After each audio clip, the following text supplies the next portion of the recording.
When the Ravens went ahead and acquired Derrick Henry on day 2 of free agency back in March, a lot of the Kobe and Shaq comparisons began. And a lot of that was within the fan base.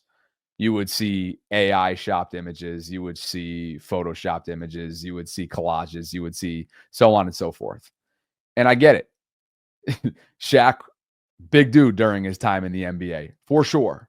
And Derrick, not exactly your average running back size. 6'3", 250 plus. We all know that. And there's something about the Mamba mentality that Lamar has often showcased throughout his career, particularly in these last couple seasons. Last year, it was locked in. This year, it kind of feels like it's been defiant Lamar. And eventually that made its way up to the national shows, and you would just see and hear about those comparisons, right? It hits different when the opponent makes a similar comparison.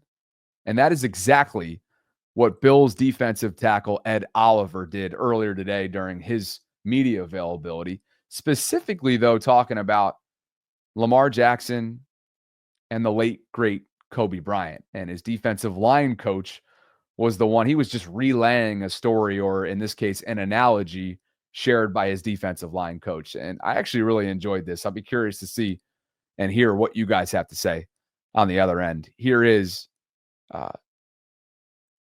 Ed Oliver talking about Lamar Jackson. Difficult it is to deal with a guy like Lamar, where the play is never over. Kind of like Josh, for that matter.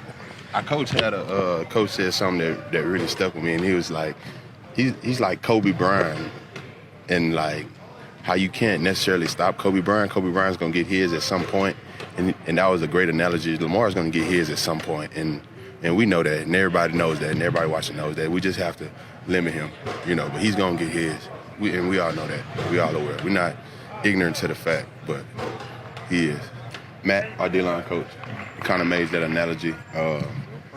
He like Kobe, he gonna get his, So, he basically, what he said was he's a one-off player, basically kind of like Kobe, and Kobe's gonna get his. You can try to limit him, but at some point, Kobe's gonna get him. Bills defensive tackle Ed Oliver relaying something that Buffalo's defensive line coach told them, and you heard the quote. Our coach said something that really stuck with me. He's like Kobe Bryant. Kobe Bryant's going to get his at some point. And that was a great analogy. Lamar's going to get his at some point, and we know that, and everybody watching knows that. I got to tell you, there is some similarities that you can actually use these words for Josh Allen.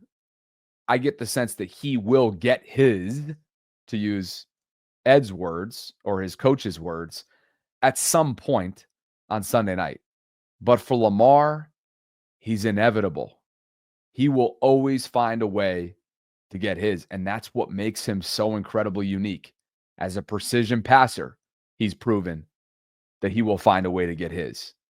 As a runner, as an extender, an elite generational extender of plays, he will find a way to get his, right? Up at the line of scrimmage, the way that he's studying you, the way that he's manipulating you, the way that he's using his check down, right? His security blanket in Mark Andrews. Maybe it's Isaiah Likely. He's going to find a way to get his. And while doing so, Baltimore finds a way to get its. And the two go hand in hand. And I like that analogy right there. And there were plenty of them. Plenty of Buffalo Bills on both sides of the ball talking all about who Lamar Jackson is and what the strategy has to be in order to find a way past Baltimore, including former Super Bowl MVP Von Miller, who played sparingly in that Week 4 matchup on Sunday Night Football and the first time these two teams met. Here's what Von had to say on the Rich Eisen show earlier this week. How does one defend him from your position, Von? Lamar Jackson is a very, very unique player. There's no other quarterback in the history of the game that has played quarterback like Lamar Jackson. A great combination of running ability and passing ability. He's gotten a lot better passing the ball. He's one of the elite passers in the league. He's one of the elite runners in the league. It's lightning in the bottle. Sometimes you get rookie quarterbacks that they get afraid back there and they take off running. you can see him really dancing in the pocket as well. He's trusting his offensive lineman. He'll drop back, step up, drop back out, step back up, find an open guy, buy time. And he's truly an elite player. I'm a fan of Lamar Jackson. We still got to go out there and play the game. Noticed Anthony Brown was signed to the practice squad. He's playing Lamar against you. Is that what is happening right now? Yeah, he's gonna be a shade of Lamar. He's gonna be a shade of Lamar. He's gonna be a shade of Lamar. We can't get the full color, but he'll do a great job for us on the scout team. Well played there from Von. A shade of Lamar. Nobody's truly, and with all due respect to Anthony Brown, nobody is simulating Lamar Jackson. We've heard that from opponents for 7 years now.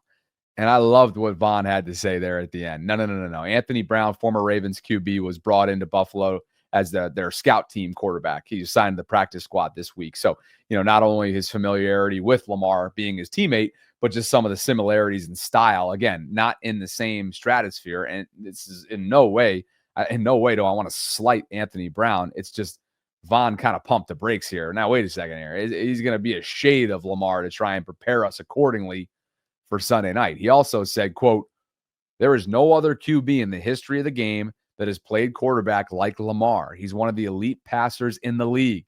He's one of the elite runners in the league. It's lightning in a bottle. He's truly an elite player, and I am a fan of Lamar Jackson." Well, you also heard there the Anthony Brown nugget, and Bills head coach Sean McDermott talked a little bit about his approach to not only bringing him in, but how they will conceptually try to simulate Lamar's game in an effort to be prepared. Good luck come Sunday night at 6:30. There's only one Lamar Jackson at the end of the day. So you do the best you can to try and simulate it. Good luck. Brown. Anthony Brown. Yeah, Anthony Brown helps with that. Yeah. That explains that move. It's probably bigger than that, but that's certainly helps. I mean, the full answer is if you just put a mobile person back there when you're planning on working on the scrambles or the quarterback run game, the defensive players know, this is one of those plays, right? If you just have to sub out one of our normal quarterbacks for a mobile player like that.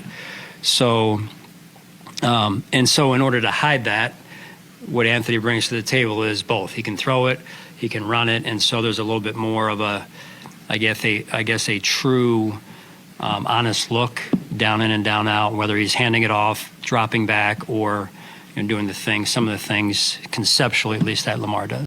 Appreciate the candidness there from Sean McDermott. He's had a lot of success, of course, during his time at the helm in Buffalo. And as Sal tweeted out here at Sal Sports from the Buffalo Beat, quote, "Great insight from Sean McDermott on how a quarterback like Anthony Brown versus a different player on the roster can at least help prepare the defense in a week like this." And Sean was quoted for saying, "If you just put a mobile person back there planning on scrambles, the defense knows it's one of those plays."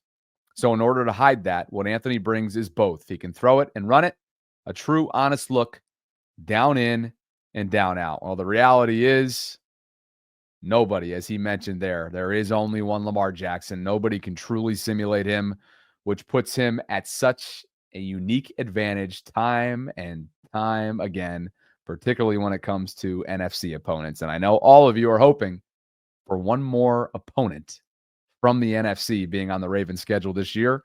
Maybe, just maybe, that'll take place, and you already know what that means. They'll have ended their season one way or the other in New Orleans come February 9th. As for Todd Monken, Ravens offensive coordinator, who of course is a hot commodity right now, he just finished up his second regular season as Baltimore's play caller. He is someone who wants to be looked at by a number of different vacancies and organizations who have vacancies at their head coach position. And as Albert Breer noted just a short while ago, Todd Monken is interviewing with the Jaguars tonight. That's Thursday, the 16th of January, for those of you who aren't watching live. And the Chicago Bears tomorrow. Noteworthy that he is originally from just outside of Chicago. Breer goes on to write that Monken was one of the names that Chicago discussed early on in their research. So he's been on that radar for a while, and that'll just be something to watch. A lot of you were mentioning, and I could see it in the live chat earlier today, how dare he do these interviews right here and right now? Well, the problem is that's just the way the system works in the NFL. That's how interviewing works, unfortunately. And if you're still in it, like the way the Ravens are, your hands are tied. And so these are virtual interviews. It's my understanding that you actually don't prepare for them. They don't require preparation. It's more so a conversation. And then from there on, especially for teams like the Ravens and like this candidate in Todd Monken, you're obviously preparing for games. So it's not to say that this is taking something out of his day or keeping him away from the task at hand. This is just how it goes year in and year out. And Jeremy Fowler noted from ESPN that it's been a 4-year heater for Monk. I mean, think about this. In 2021, he led Georgia, the Georgia Bulldogs, to a national title, and they were a top 10 offense. In 2022, they went back-to-back, another title and a top 5 offense. 2023, Lamar MV2 last year and a top 5 scoring offense. And of course, this year, a generational season offensively across the board. And it all starts with Lamar, 45 total touchdowns and the number 1 ranked offense in terms of total metrics. So yeah, of course, folks are going to want to speak with him. He's a great football mind. He's awesome with the media. And as a result, he's got at least 3 teams that are interested in at least potentially talking about his services. Jacksonville, Chicago, and Vegas. Albert Breer says he's interviewing tonight with Jacksonville, tomorrow with Chicago. And here's what he had to say earlier today, and I'll read this in full. Bo Smoka put up the transcription. Kyle Barber asked him, there are reports that you're taking head coach interviews today and tomorrow. When Ravens fans see that, they panic about, is he focused on the other job? Is he focused here? What's your response to the worries or concerns that fans have when they see these reports? And I love Todd's answer. And I typically do love Todd's answers when it comes to media. Well, first of all, I'll just say this. As I said last week, it's a compliment to this organization, our players and our coaches, that other organizations have an interest in myself or any of our coaches. That's just a fact. That's how it goes. Any of the work that I needed to do for any interviews that were going to come up during the season, I did in the offseason. So all of my focus last week was on the Steelers, and all of my focus this week is on the Bills. I love the job that I have. I really do. And I have a great job here. The way the system is set up is unfortunate, but it is what it is. But I'm excited to play the Bills. That's where my mind's at. That is the full quote from Todd Monken earlier today when asked about these interview requests, and specifically these interviews, one of which could be going on literally right now as we are live with Jacksonville, and tomorrow will be Chicago. So again, it isn't heavy preparation. It's very much preliminary conversations. It is virtual. There's no travel that's required.